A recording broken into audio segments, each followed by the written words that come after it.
Hello everyone, welcome back to our channel. Today I want to talk to you a little bit about vertical gardening. As you'll see behind me, I have my 2 arch trellis. Let's go in the garden and I want to explain to you why you need to make sure you are utilizing vertical gardening in your garden space. So you'll see behind me, my garden is not too big, not too small. I have a couple different ways that I vertical garden. You'll see behind me my arch trellis over there. There's 2 of them. There's one and then there's one.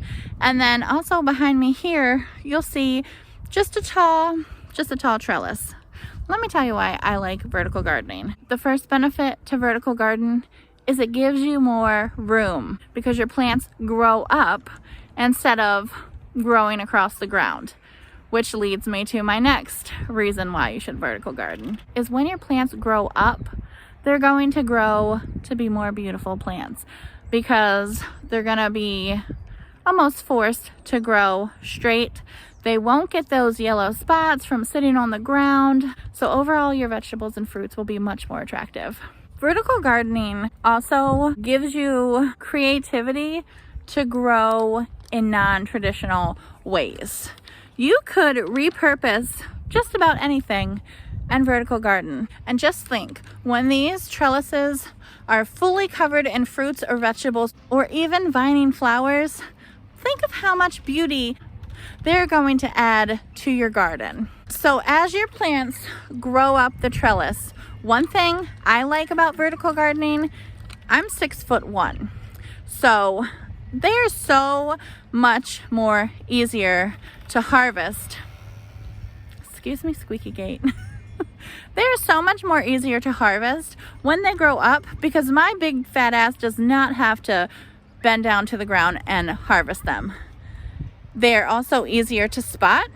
If you're walking, you can very easily see what is growing on your trellis versus if you just plant cucumbers and they vine on the ground, or pumpkins if they vine on the ground, or squash. They're so much more easier to see. You're getting more sun, you're getting more airflow, your plants will be less likely to get diseases and get pests, and that's always a plus in the garden. So back to the more sun, the more airflow. If it rains, they're gonna dry off faster, so that's gonna help prevent fungus and disease. Let me show you how easy it is to grow vertically. I'm going to give you a couple different examples for things that you can do to grow vertically in your garden. This is probably the most popular one. This is going to be your arched trellis. These are my peas. So my peas, as they grow, you know peas are early. I usually plant cucumbers on the outside of my trellis. So by the time the heat of the summer comes, your peas, they're gonna start dying out. Your cucumbers are gonna be thriving. So that is the perfect way to utilize both sides of that arch trellis. And let me tell you, when peas and cucumbers climb up these trellises and their flowers, it is just so extraordinary. Let me take you over to my tomato trellis. This is my tomato bed, and while it might not be as pretty as the arch trellis, it serves its purpose. It probably goes up about 7 feet tall. I got it maybe 12 to 18 inches off the ground, and I have it that far off the ground is because I plant my tomatoes deep and then I prune that bottom 12 inches. So as they grow, there's airflow going to be underneath because I plant basil and marigold with my tomatoes, so they are not crowded, and your indeterminate tomatoes can just travel on up that 7 foot without an issue. I have the back fence along my garden.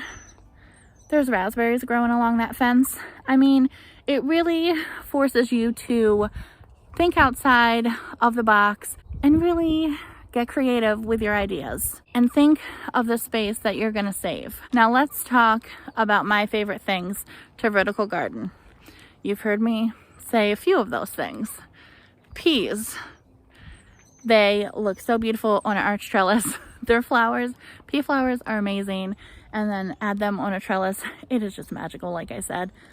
Cucumbers, tomatoes, pole beans. Pole beans, love in our trellis. You could even trellis small melons. So anything that would grow up, you could put in your garden and give it a trellis to climb up. Think of all this extra space you're adding to your garden, because that's really what it is. You're giving your garden extra space. If I didn't have these tomatoes here, this trellis, the tomatoes would probably take up this whole bed, but instead they can just climb right on up it. And the cucumbers too. I once was a beginning gardener who planted my cucumbers in a bed and just kind of let them vine. Wherever they vined, I let them go. Wherever they want to grow. But growing them up a trellis, I'm telling you, I don't know why you're not vertical gardening. And if you are, you know, tell me your favorite thing about vertical gardening. Being a tall person, the easier for me, the better.